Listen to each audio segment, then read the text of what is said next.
All right, apparently, former Treyway, whatever you want to call him, Treyway leader, ex-Treyway leader, Shotti, say down to 1,200. What my man saying in the Wu-Tang series when he bought after he bought all the musical equipment for their studio, told Devon, I'm down to my last stack.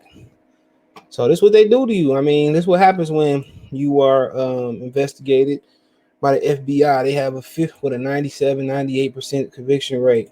Okay. They're very thorough.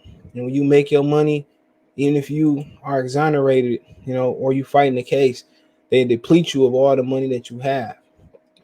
They let you get your bread up enough. That's why, when people say, well, you can't take it with you, you got to spend it.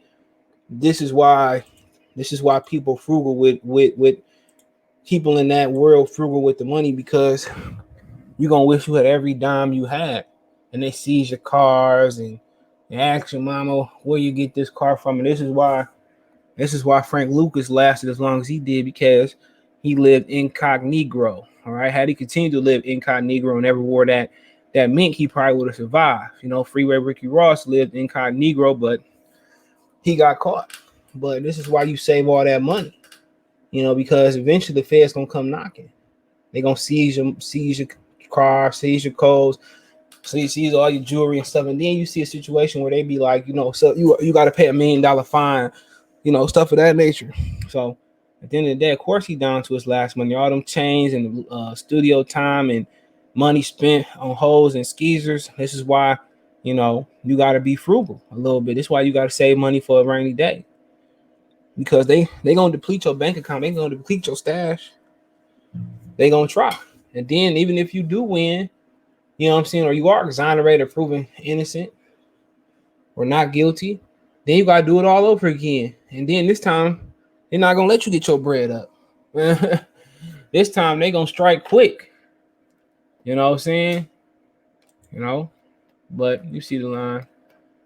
It says that former manager Keefano Jordan, a.k.a. Shotti, is asking for the appointment of a new counsel in court. Document stating that he is down to his last 100.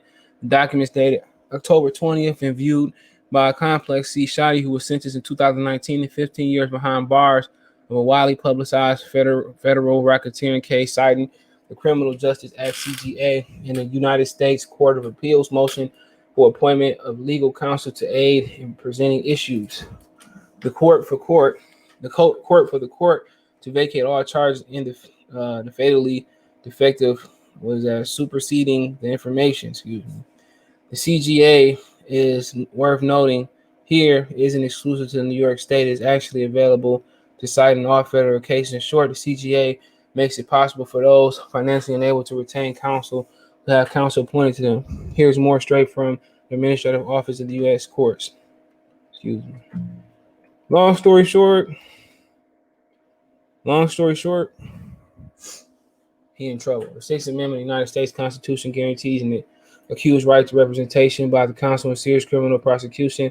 Intact in 1964, the CGA established a comprehensive system for appointing and compensating the legal representation for accused persons who are financially unable to retain counsel in the federal criminal proceedings.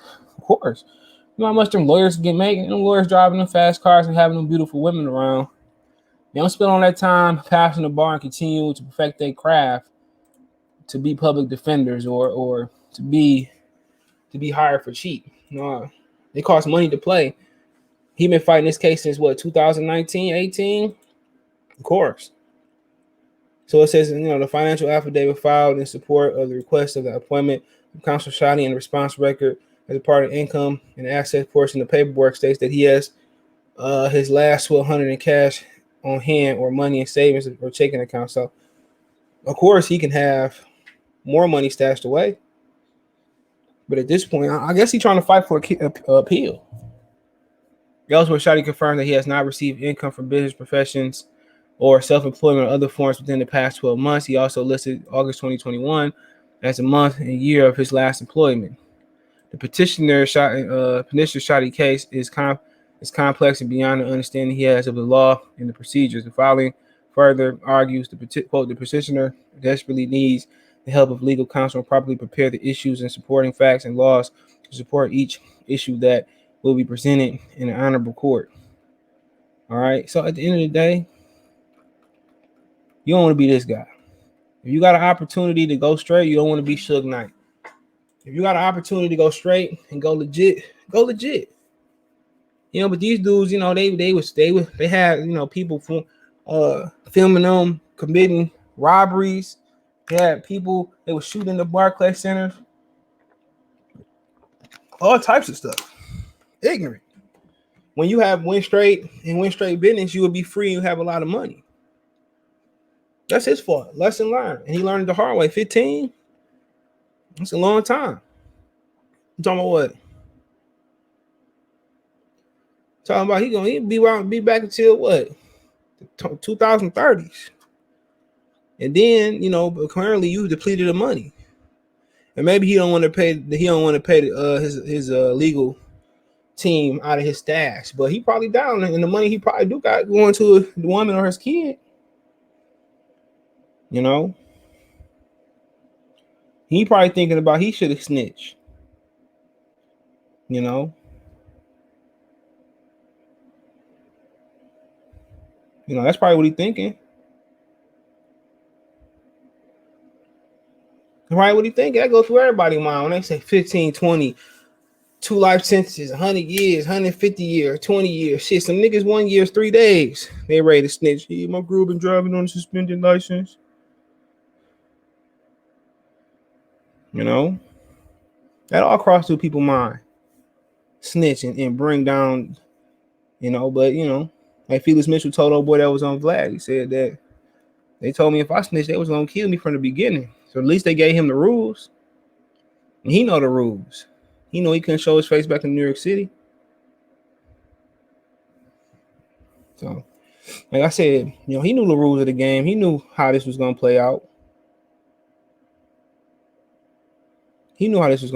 Let's be real. He should have went legit. Him and Suge would have went legit. Man, Suge would have had all the money in the world.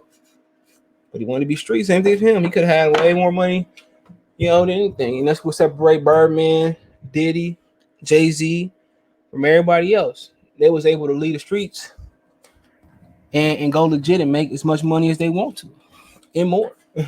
So, yeah, let me know what you guys think, man. Thumbs down the video, share the video, subscribe to the channel. It's the best ways to donate to the channel. Find me on Twitter, Facebook, Instagram. If you want to advertise the channel, video request, chop it up, whenever it may be. Going through something, hit me up. Want to make a financial donation? Cash App, CJ Good 313. Venmo, CJ Good 313. PayPal link in the description. Appreciate the love, support. Check out the music, entertainment, current news playlist, and lesson learned the hard way, man. He knew the rules of the game. Peace.